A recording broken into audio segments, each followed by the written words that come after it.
Tonight, we come together and we mourn. We mourn the babies, the toddlers, the men, women, and children, and the IDF soldiers slaughtered in the worst act of mass murder against our people since the Holocaust. But we do more than mourn. We hold our heads high, we stand together, and we promise we will defeat this evil. Yes, yeah.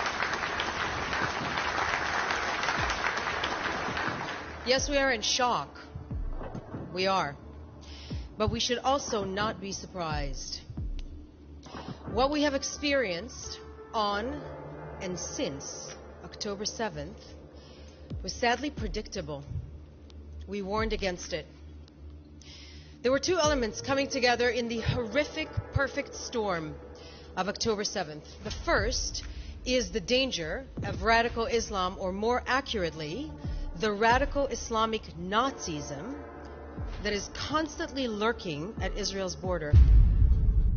The second is the grooming, ongoing grooming of Western civilization through universities, the media, and social media, so that when the time came and the Islamic Nazis carried out the act of genocide, many in the West would celebrate it, justify it, and no longer tell the difference between good and evil.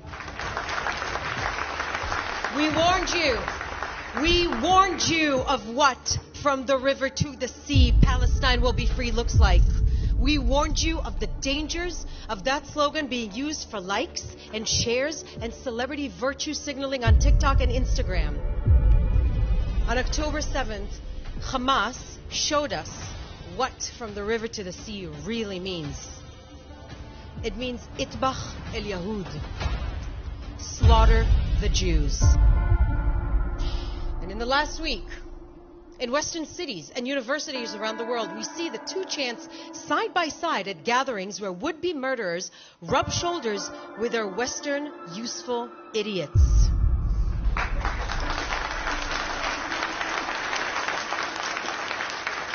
Western progressives have been played. You have been played. Some got a wake-up call, but others have been so brainwashed to dehumanize, vilify, and demonize Israelis that for now, they're too far gone.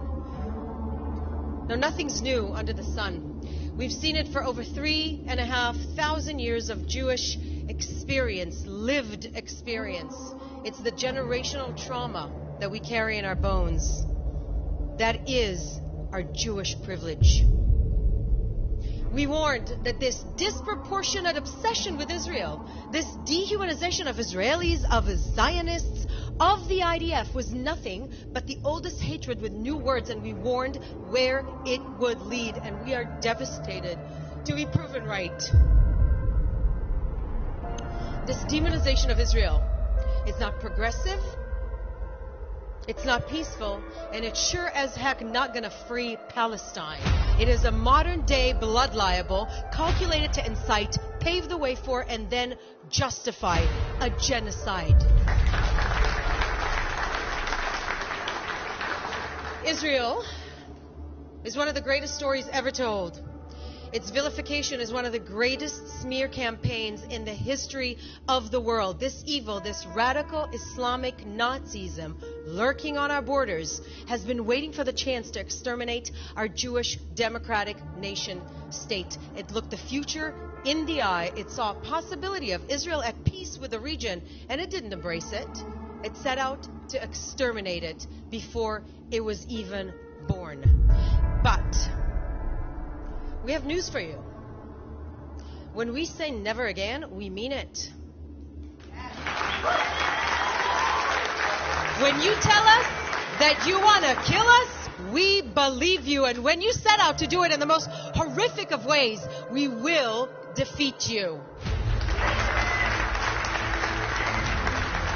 To the Palestinian people and all the nations, we reach out a hand as good neighbors, but We need you to help us defeat this evil, because whether we call it Hamas, ISIS, the Taliban, or Hezbollah, that evil that set out to destroy us will destroy you too.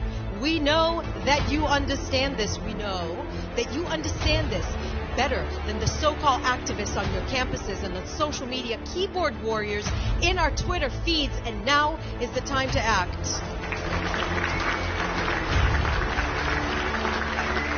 To Western universities and progressive circles in which this massacre was celebrated, justified, or minimized, hang your head. Stop telling yourselves and everybody else that you need to do the work and do some work yourselves. Your unconscious biases against the Jewish people are showing, and you're sleepwalking down a path paved by millennia of Jew hatred. Your BDS is a friendly face of a criminal enterprise, and it's time to go after it. It's time that law enforcement realize that your movement is inciting murder. Your so-called anti-Zionism is the same genocidal, racist belief system. Anti-Zionism is anti-Semitism. And when you find yourselves arguing over just how many babies were murdered, beheaded, or burned because these babies were Jewish, just as one person puts it, ask yourselves why your Jewish quarters are empty.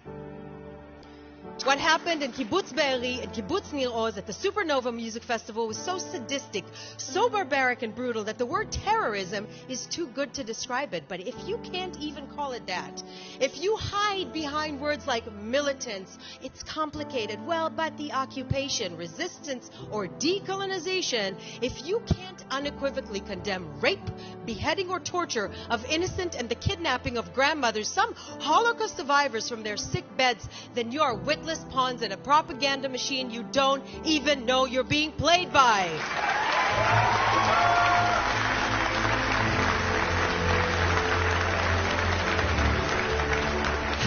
Today, I am also going to practice some gratitude. Modani. I am grateful that we, the Jewish people, have a strong state defending us, defended by a citizen army as ethical as any other force in history. We stand shoulder to shoulder with the families of Israelis and Americans held hostage by Hamas terrorists. We call on the world, on every state, the NGO, UN, to pull every lever and don't leave a stone unturned, demanding to let the hostages go. Bring them home. Bring them home. And friends, above all, I'm grateful for this. In the generations to come, the Jewish people will still live, love, and thrive, and reach our hand to the world. And Hamas will be nothing but a footnote in history, just like the ones who tried to exterminate us before. Hi, everyone.